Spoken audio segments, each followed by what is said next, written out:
la plata no me han redimido. Así no se obtiene el reino de Dios. La sangre en la cruz es mi única base. La muerte de Cristo me dio redención. Me redimió, mas no con plata, ni con oro me compró. Mi Salvador vertió su sangre, alto precio de su amor. Gracias, Señor, te damos en esta noche, porque hemos sido redimidos, Señor. Oh, Señor, hemos sido redimidos para ti, para tu propósito. Oh, Señor, por tu sangre preciosa que ha sido derramada en la cruz por nuestros pecados. Esta noche limpiamos nuestras conciencias con la sangre del Cordero, Señor, que nos limpia de todos nuestros pecados, de toda culpa. Señor Jesús, nos volvemos a ti con un corazón sincero. Señor, te pedimos que tu Espíritu Santo pueda recorrer nuestra mente, trayendo luz, claridad, revelación de tu palabra. Pueda también tocar nuestros corazones, nuestros sentimientos, nuestras emociones, Señor, para que seamos ganados para ti, Señor.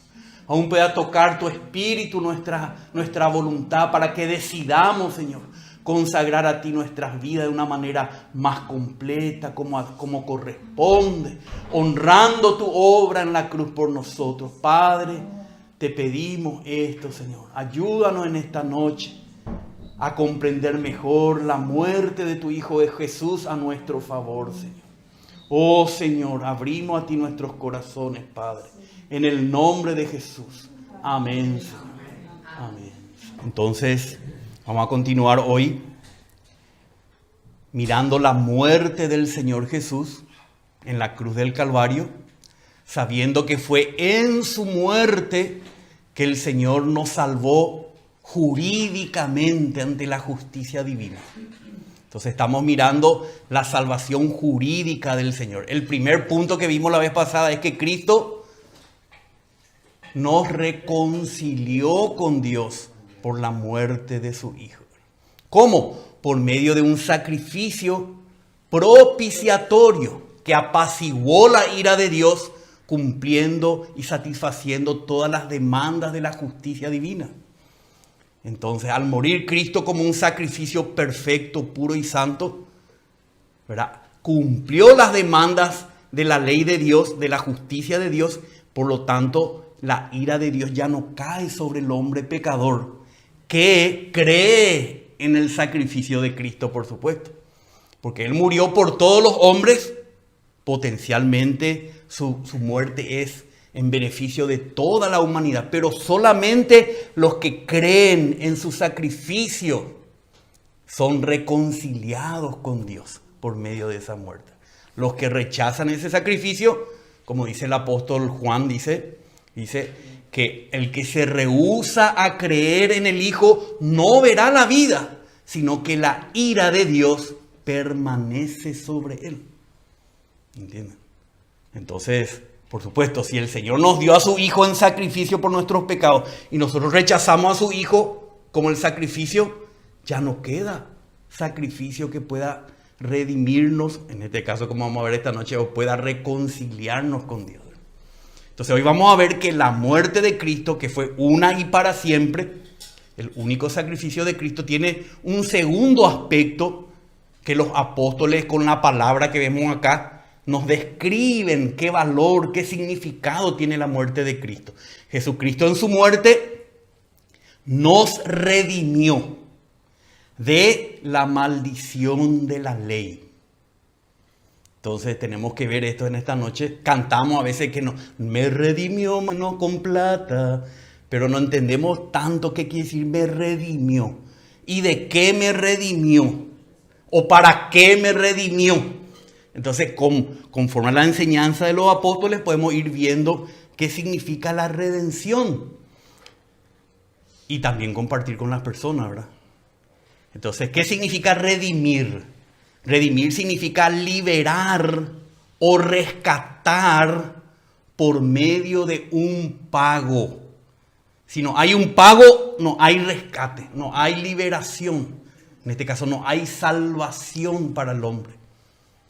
Tuvo Cristo que morir y con su muerte pagó, redimió al hombre. Entonces, vamos a ver acá en el primer punto por qué el hombre necesitaba ser redimido. El primer punto es que el hombre pecador está bajo la maldición de la ley. ¿Qué ley? La ley divina. Puede que el hombre cumpla ciertas leyes humanas, pero ante la ley divina el hombre está en una situación de maldición. ¿Qué quiere decir maldición? Hablar mal, maldecir. La ley de Dios habla mal del pecador.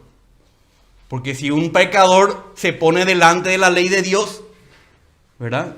¿Qué pasa? La ley de Dios trae culpa al hombre, ¿verdad?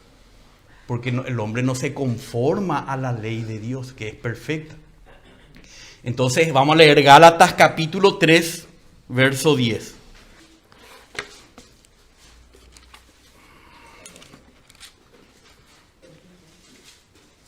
Dice el apóstol Pablo a los Gálatas. Para hacer un poco de contexto, Pablo justamente le escribió a los Gálatas esta carta. Los Gálatas son los que vivían en la región de Galacia. Muchas ciudades estaban ahí, muchas iglesias donde Pablo había predicado el evangelio por la fe en Cristo. Pero después de Pablo vinieron unos judíos que también creyeron en el Señor, pero no tenían clara la salvación, ¿verdad? Y trajeron y dijeron, ustedes no solamente por la muerte, por la fe en la muerte de Cristo son salvos, ustedes tienen que guardar la ley de Moisés. Ustedes tienen que cumplir la ley. No es suficiente la muerte de Cristo, también tenemos que cumplir la ley de Dios. O si no, no somos salvos, le decían. Entonces Pablo les escribe muchas cosas en esta carta. Lo que leemos acá en el versículo 10 es: porque todos los que son de la obra de la ley están bajo maldición. ¿Por qué? Pues escrito está: maldito todo el que no permanece en todas las cosas escritas en el libro de la ley para hacerlas.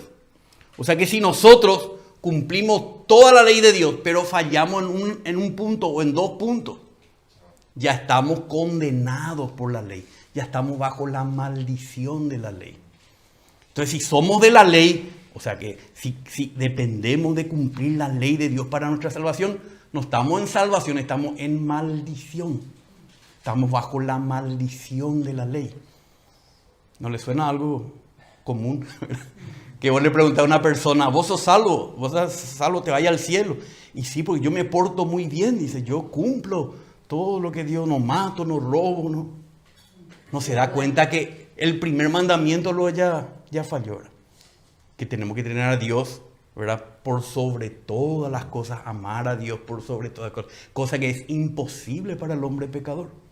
Entonces, ningún hombre puede ser suficientemente bueno, obediente a la ley de Dios para decir que está bajo la bendición de la ley, que la ley habla bien de él. No, todos los hombres que somos pecadores, por supuesto, estamos bajo la maldición de la ley. Por eso en Santiago 2:10 leemos también, dice, porque cualquiera que guarda toda la ley, pero tropieza en un punto, se ha hecho culpable de todos. Pues el mismo que dijo, no cometas adulterio, también dijo, no mates.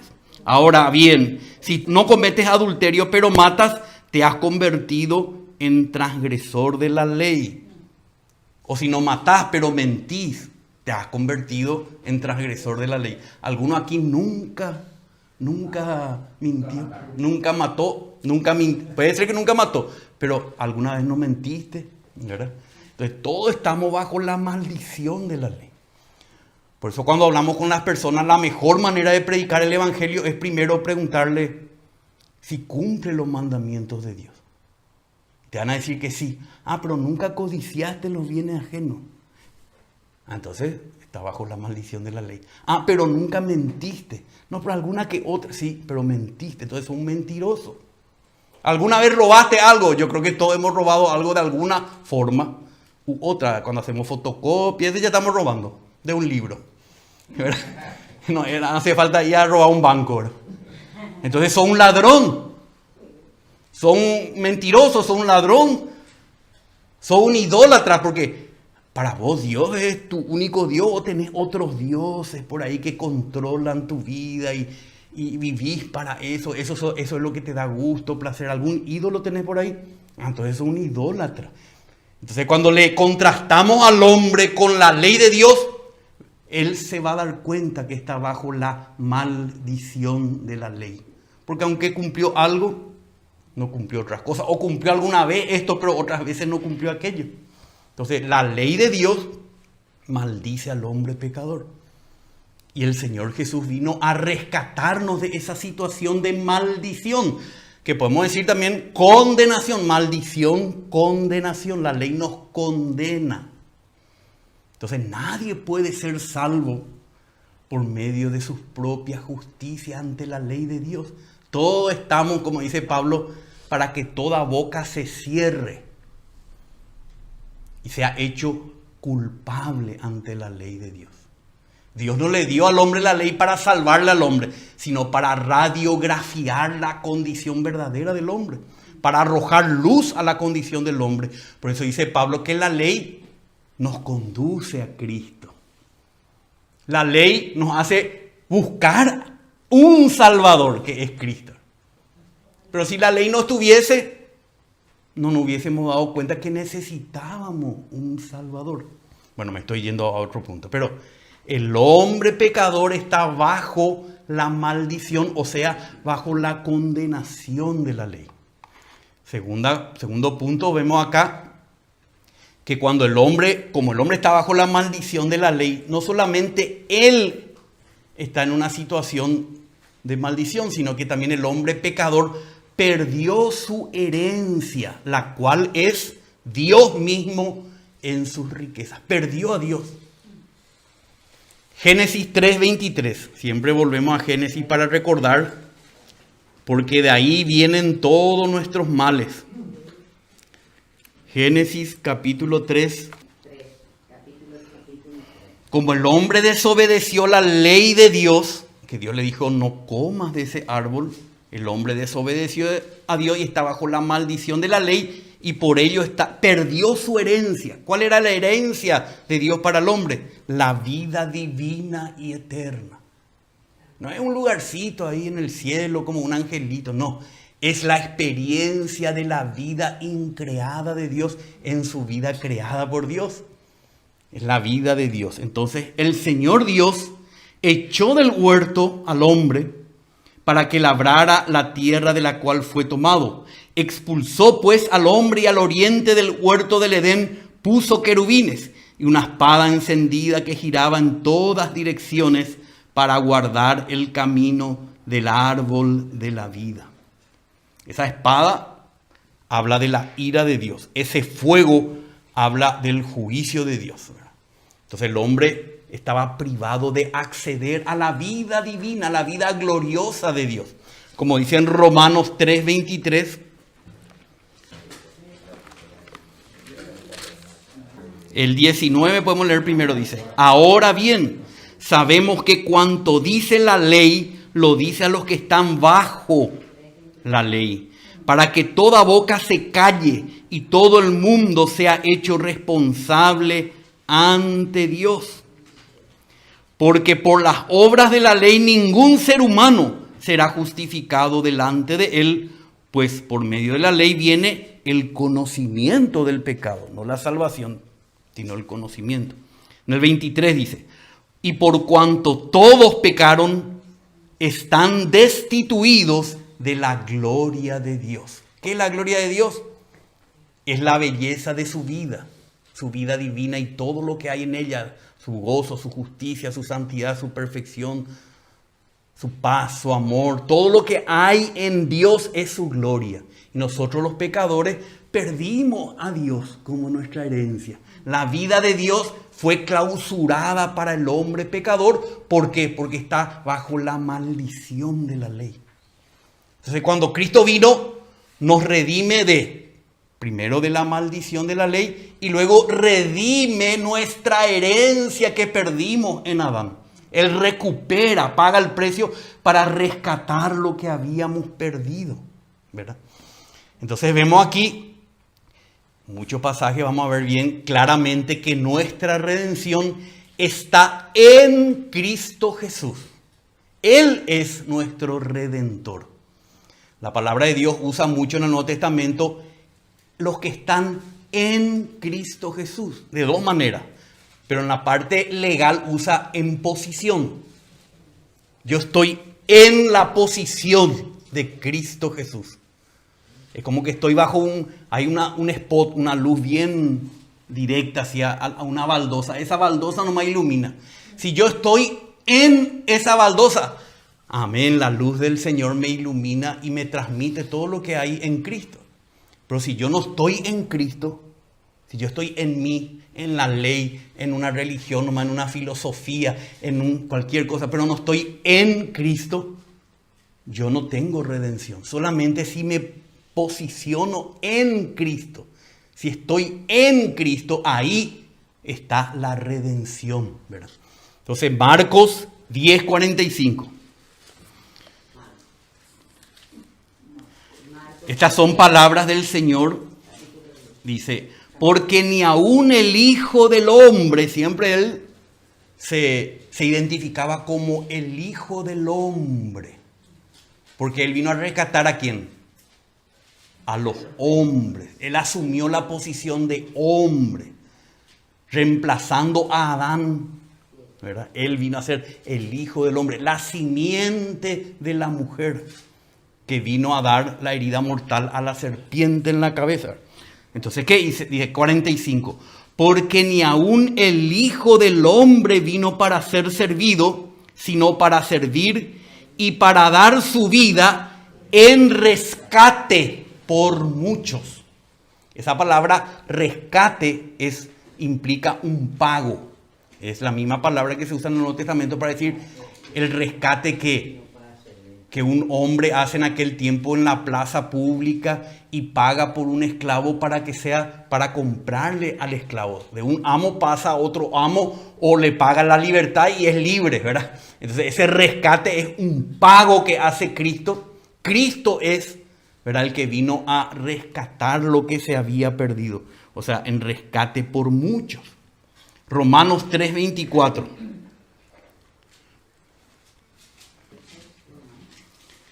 Dice que somos justificados gratuitamente por su gracia. ¿Por medio de qué? Por medio de la redención que es en Cristo Jesús. ¿Dónde es la redención? ¿Dónde encontrás? A ver, ¿dónde está? En Cristo Jesús. Fuera de Cristo Jesús no existe redención para el hombre. La redención es en Cristo Jesús. Primera de Corintios 1:30.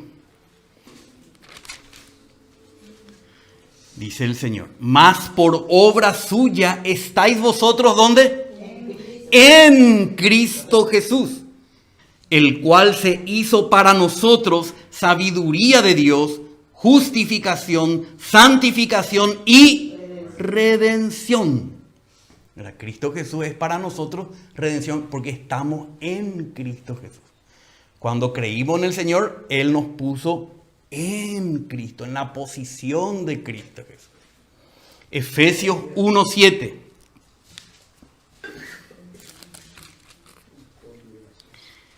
Dice, en Él, otra vez en Él tenemos redención mediante su sangre, el perdón de nuestros pecados según las riquezas de su gracia. En Él. Para mí realmente no hay quizá una palabra más importante en el Nuevo Testamento que en. En Cristo Jesús. La otra traducción es en también, porque decir en unión con Cristo Jesús. Eso se refiere a nuestra salvación orgánica, es como un injerto de vida de una planta en la otra.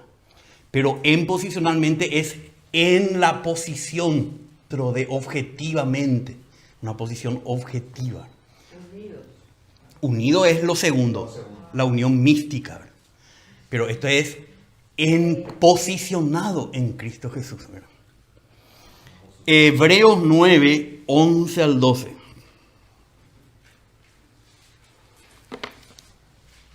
Pero cuando Cristo apareció como sumo sacerdote de los bienes futuros, a través de un mayor y más perfecto tabernáculo, no hecho con manos, es decir, no de esta creación, y no por medio de la sangre de machos cabríos y de becerros, sino por medio de su propia sangre, entró al lugar santísimo una vez para siempre, habiendo obtenido redención eterna. Entonces esta redención que Cristo obtuvo, ganó, logró por nosotros, es un pago que vale para siempre, una redención eterna. Amén. No hay que tener que pagar en cuota, ya pagó todo. El Señor ya nos redimió, me redimió, mas no con plata. Amén. Entonces seguimos leyendo Primera de Pedro 1, desde el 18. Sabiendo, le dice a los creyentes, ¿verdad? No, sabiendo que no fuisteis redimidos o rescatados de vuestra vana manera de vivir heredada de vuestros padres con cosas perecederas como oro o plata. ¿Sino con qué? Sino con sangre preciosa, como de un cordero sin tacha y sin mancha, la sangre de Cristo. Solamente la sangre de Cristo, o sea, la vida humana de Cristo fue perfecta, santa, pura, y pudo ser el precio suficiente para pagar nuestro rescate. No había oro, plata, ni otras cosas que podían pagar nuestro rescate. Hebreos 9:15. Está hablando del Señor Jesucristo. Y por eso Él, es Cristo, es mediador de un nuevo pacto, a fin de que habiendo tenido lugar una muerte, ¿para qué? Para la redención de las transgresiones que se cometieron bajo el primer pacto, los que han sido llamados reciban la promesa de la herencia eterna. Entonces, su muerte fue para la redención de las transgresiones que se cometieron en el primer pacto. Sabemos que bajo el primer pacto, que es el pacto de la ley, también Dios había provisto sacrificios. Pero Dios pasó por alto los pecados. Nunca esos sacrificios pudieron quitar los pecados. Estaban ahí como amontonados y la ira de Dios no caía porque Dios sabía que su Hijo vendría a dar el pago de rescate, de redención de las transgresiones, de todas las transgresiones de todos los hombres. Cristo en su muerte de una sola vez redimió al hombre de esas transgresiones. Entonces vemos en Apocalipsis 1:5.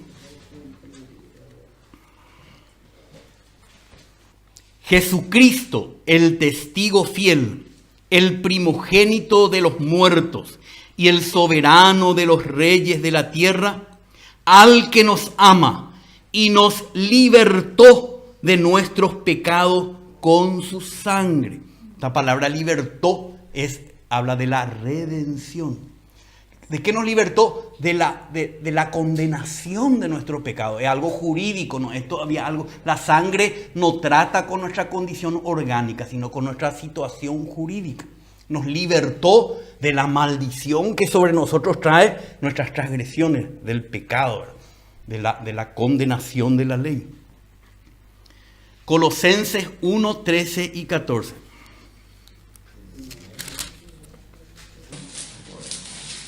Porque Él nos libró del dominio de las tinieblas y nos trasladó al reino de su amado Hijo.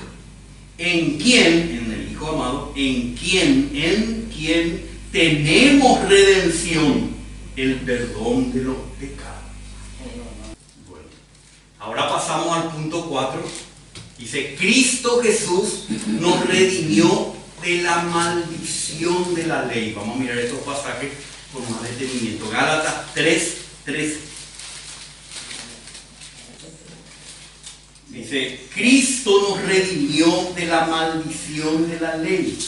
¿Cómo?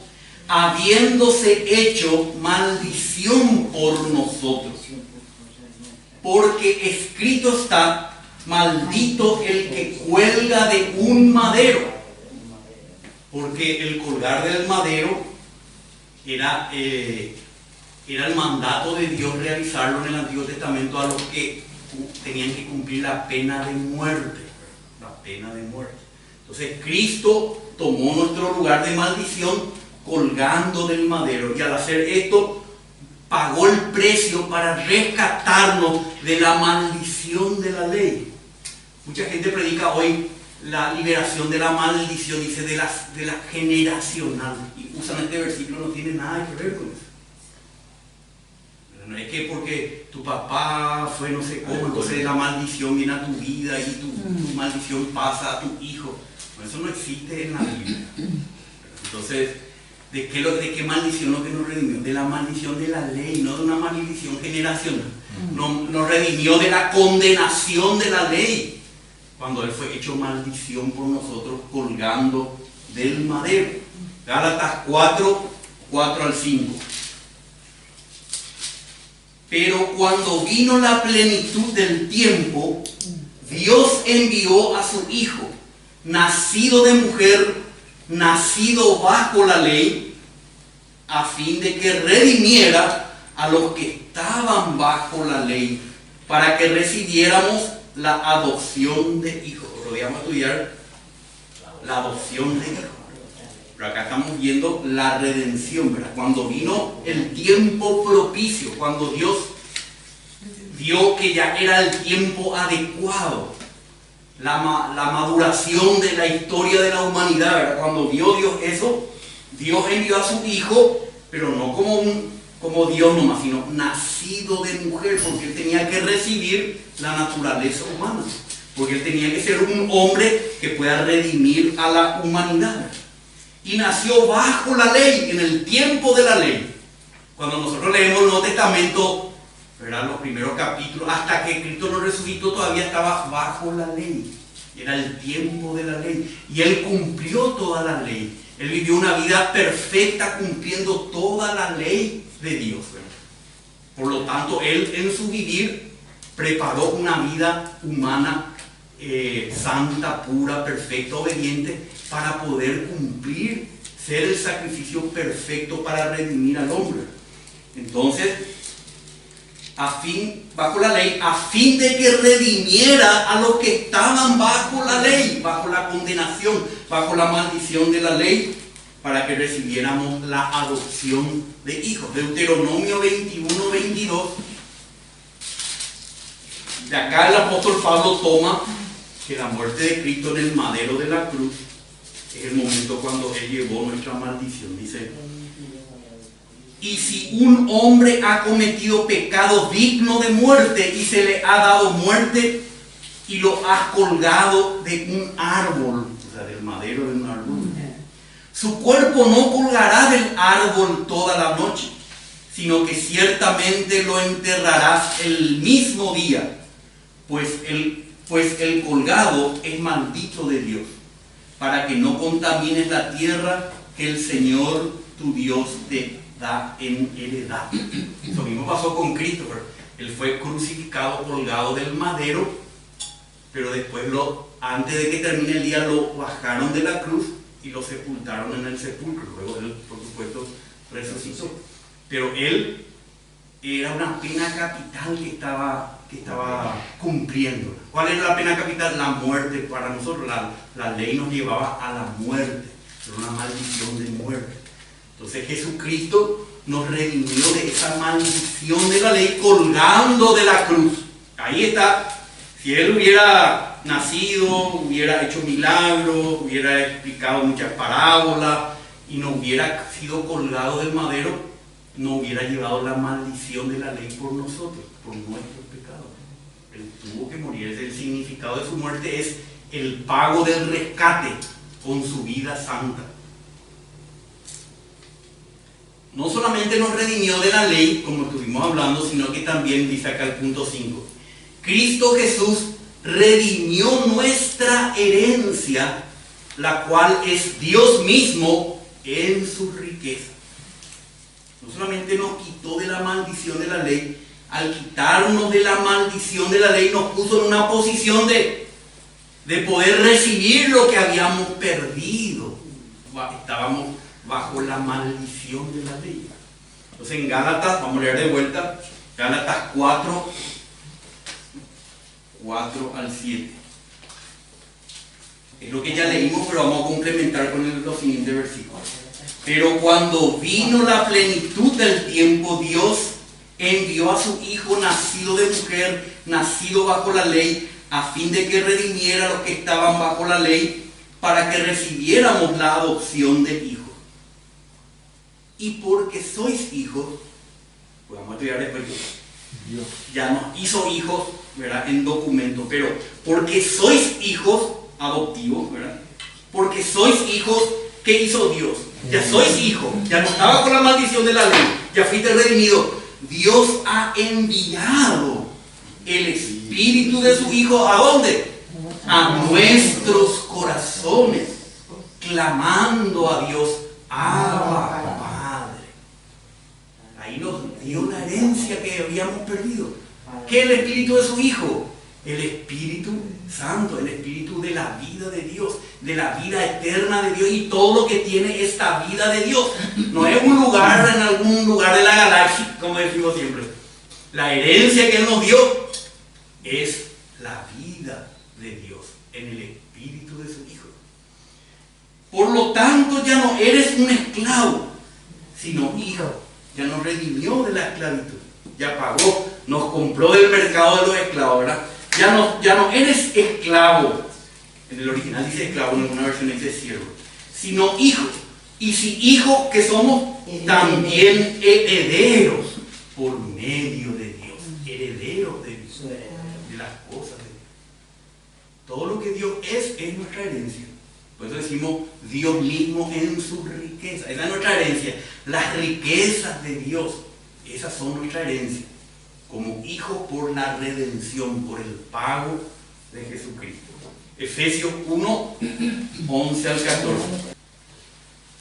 En Él, siempre en Cristo, en Él también hemos obtenido herencia, habiendo sido predestinados según el propósito de aquel que obra todas las cosas conforme al consejo de su voluntad, a fin de que nosotros, que fuimos los primeros en esperar en Cristo, seamos para alabanza de su gloria.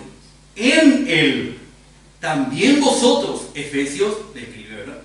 Guasuncenos, en Él también vosotros, después de escuchar el mensaje de la verdad, el evangelio de vuestra salvación, que es lo que estamos hablando, y habiendo creído, porque si no escuchamos y no creemos, no recibimos nada. Es una historia que se dio, pero no es nuestra realidad. Dice, habiendo oído el mensaje del evangelio de vuestra salvación y habiendo creído, fuisteis sellados en Él. Otra vez. ¿Con qué? Con el Espíritu Santo de la promesa. ¿Qué trae el Espíritu Santo a nosotros? A Dios. Pero una parte nomás, todavía no es completo. Por eso dice el siguiente versículo. El Espíritu Santo de la promesa, que nos es dado como garantía de nuestra herencia, con miras a la redención de la posesión adquirida de Dios para alabanza de su gloria. Tenemos ya el Espíritu Santo y Él, su presencia en nosotros, la vida de Dios que trae a nosotros, es un anticipo de una herencia completa. Porque aún nuestras almas tienen que ser transformadas, nuestros cuerpos también tienen que ser glorificados y tenemos que heredar un cielo nuevo y una tierra nueva. Faltan muchas cosas que heredar, ¿verdad? Pero ya tenemos las aras, o sea, tenemos el anticipo de nuestra herencia. ¿Cuándo? Cuando hemos creído en el Evangelio. Y el Espíritu Santo nos fue dado como un sello de garantía de la como dice acá, garantía de nuestra herencia. Gracias al Señor. ¿Qué más queremos? Claro, si nuestro pensamiento es natural, mundano, terrenal, no vamos a apreciar estas cosas. Pero cuanto más experimentamos al Espíritu de Cristo, más valoramos lo que es nuestra herencia. Entonces seguimos con Colosenses 1:12. Damos gracias al Padre que nos ha capacitado para compartir la herencia de los santos en luz. Entonces, Él nos ha capacitado. ¿Cómo? Él hizo posible esto por medio, primero, de la muerte de Cristo que nos redime y que nos da al Espíritu de Cristo, y ahí estamos capacitados para compartir la herencia de ¿quiénes? De los santos en luz. ¿Quiénes son los santos? Otro día vamos a estudiar también que Él nos santificó. ¿Quiénes son los santos? Los que han experimentado la redención de Cristo, los santos en luz. Entonces Colosenses 1:12, ahora Hebreos 9:15.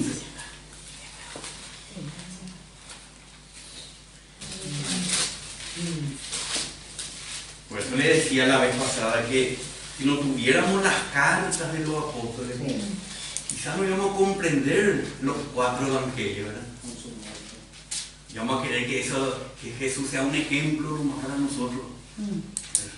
Pero no es eso, no es un ejemplo, no podemos seguir el ejemplo de Cristo. Necesitamos experimentarle a Cristo, primero jurídicamente y después orgánicamente, para ser transformados a su imagen. Hebreos 9:15. Y por eso Él es mediador de un nuevo pacto, a fin de que, habiendo tenido lugar una muerte para la redención de las transgresiones que se cometieron bajo el primer pacto, los que han sido llamados reciban la promesa de la herencia eterna. No es una herencia terrenal y pasajera. Muchos predican, dicen, el evangelio de la prosperidad. Pero que si vos le recibís a Cristo vas a tener la mejor posición social, los mejores vehículos, las mejores casas. Eso no es la herencia eterna. Esas son herencias que perecen, cosas que perecen. Pero la redención nos ha habilitado la promesa de la herencia eterna, quiere decir que nunca se acaba, ni en tiempo ni en cantidad. La herencia de nuestra herencia. Ni en calidad. Ni en calidad. Entonces, primera de Pedro 1:4. Podemos leer desde el 3. 1:3. Bendito sea el Dios y Padre de nuestro Señor Jesucristo, quien, según su gran misericordia, nos ha hecho nacer de nuevo a una esperanza viva, mediante la resurrección de Jesucristo de entre los muertos, para obtener una herencia. ¿Qué clase de herencia es? Incorruptible, inmaculada y que no se marchitará, reservada en los cielos para vosotros. Para nosotros, para vosotros, dice otra versión. O para nosotros. Bueno, acá Pedro le escribe a los creyentes para vosotros. Podemos decir para nosotros los creyentes. Pero ¿qué tipo de herencia es? Incorruptible, que no decae, incorruptible, inmaculada, que no se mancha y que no se marchita, no se seca, no perece. Reservada para nosotros. Ya tenemos el Espíritu Santo como el anticipo y la garantía de esta herencia reservada para nosotros. Los que creemos en la muerte de Cristo como el rescate, el pago de la condenación de la ley, de la maldición de la ley. Amén. Entonces ya hemos experimentado la redención en Cristo y por lo tal fuimos rescatados. ¿De qué también fuimos redimidos? Rescatados es redimidos. De una vana manera de vivir, de una vida sin Cristo, sin esta experiencia de Cristo, sin esta esperanza de herencia eterna. Fuimos rescatados de esta vana manera de vivir, de la presente era maligna, que es lo que está hoy en el mundo. ¿Para qué? Hemos sido rescatados para el propósito de Dios. No es que nos rescató nomás por rescatarnos. No es que nos rescató nomás de la condenación eterna. Nos rescató para que volvamos al propósito de Dios. Gálatas 1:4.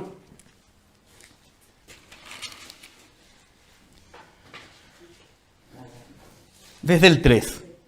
Gracia a vosotros y paz de Dios nuestro Padre y del Señor Jesucristo, quien se dio a sí mismo por nuestros pecados para rescatarnos o libertarnos de este presente siglo malo, conforme a la voluntad de nuestro Dios y Padre.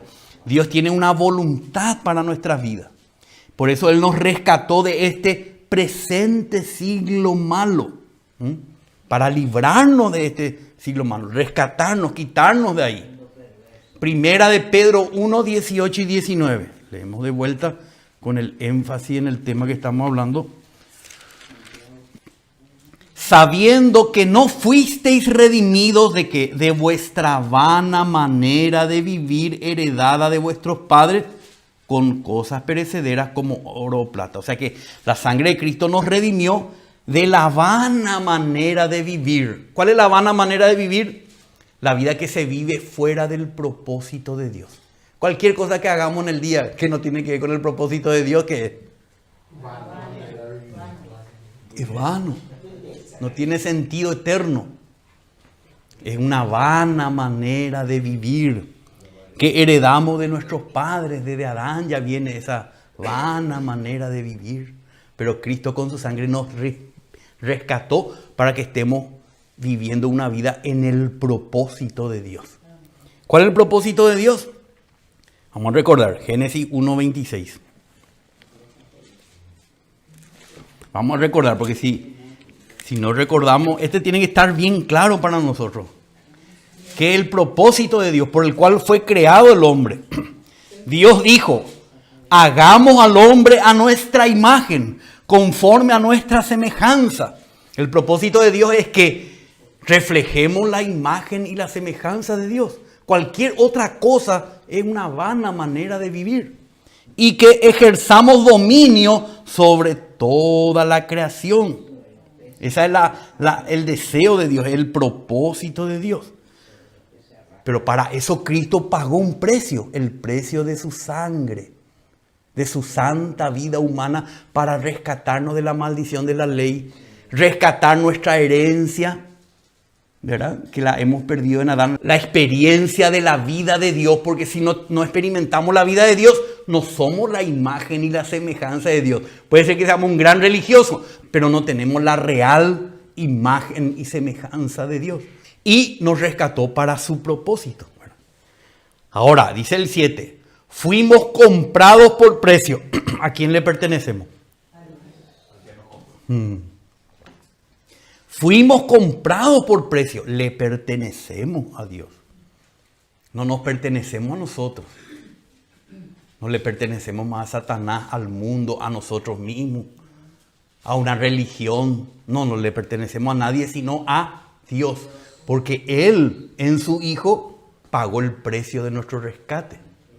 Aunque muchos cristianos y muchos de nosotros vivimos todavía como si fuera que no le pertenecemos a Dios.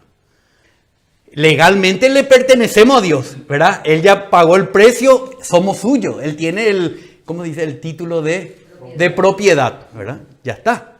Pero a veces andamos en nuestra vida normal como que nos pertenecemos a nosotros todavía. Le pertenecemos a otros, le debemos algo a alguien. No, hermano. Hechos 20:28.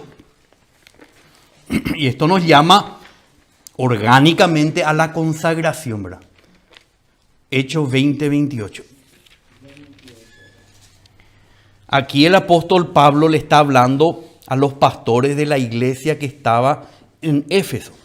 Y les dice, tengan cuidado de vosotros y de toda la grey, que es el rebaño de Dios, la iglesia.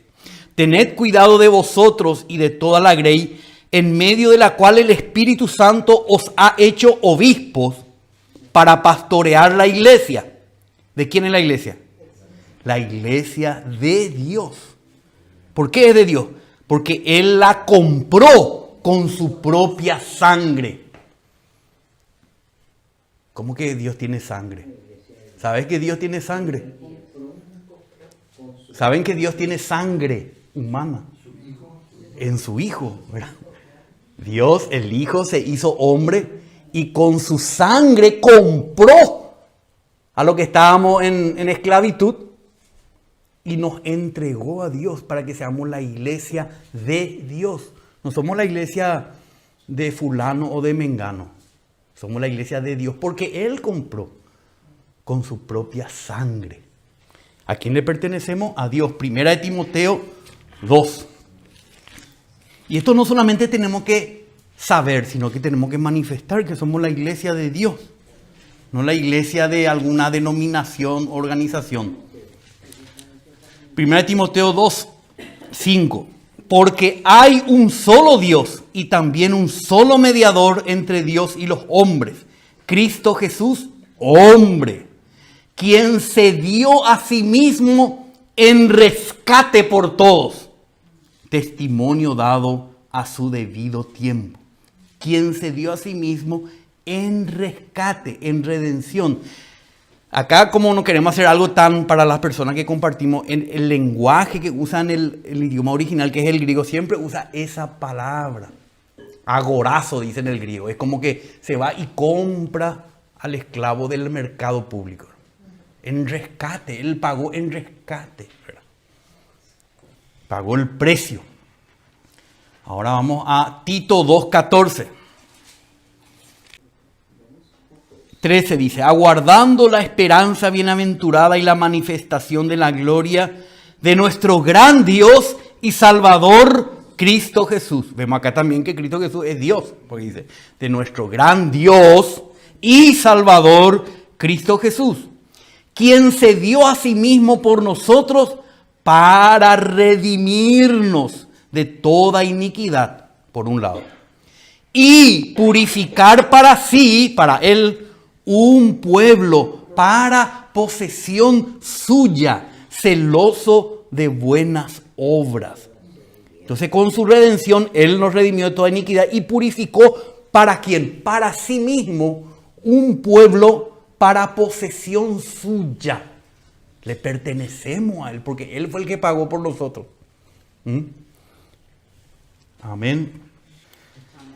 Apocalipsis 5:9.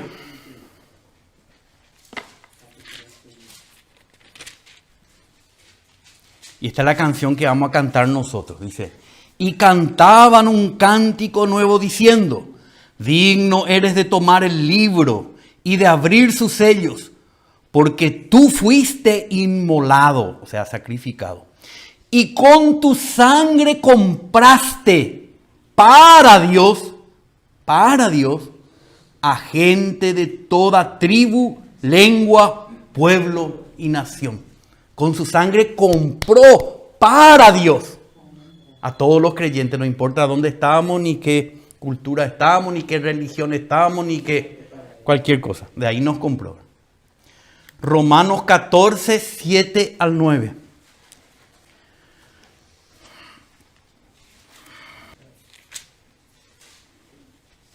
Porque ninguno de nosotros, dice Pablo, a los creyentes, no al mundo, sino a los creyentes, porque ninguno de nosotros vive para sí mismo y ninguno muere para sí mismo.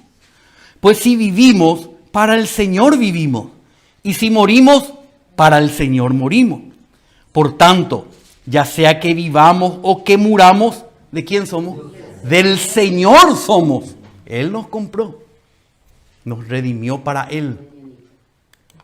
Primera de Corintios 6, 19.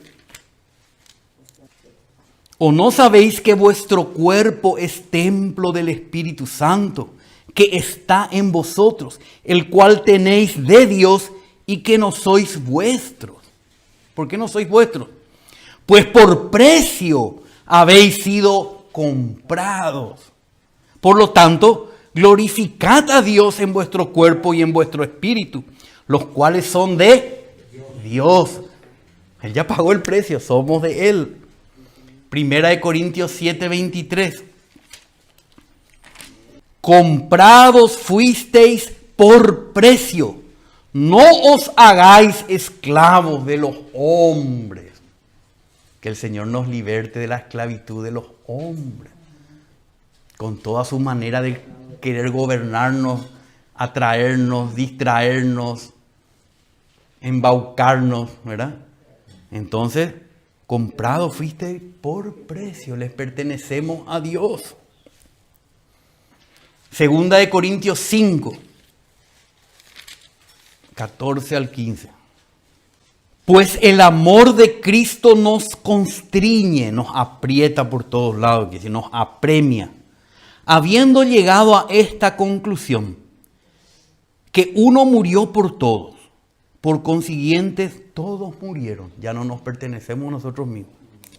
Y después dice, y por todos murió, para que los que viven ya no vivan para sí, sino para aquel que murió y resucitó por ellos. Gracias al Señor. Maravillosa palabra del apóstol Pablo. Y vamos a terminar con Primera de Pedro 2:9.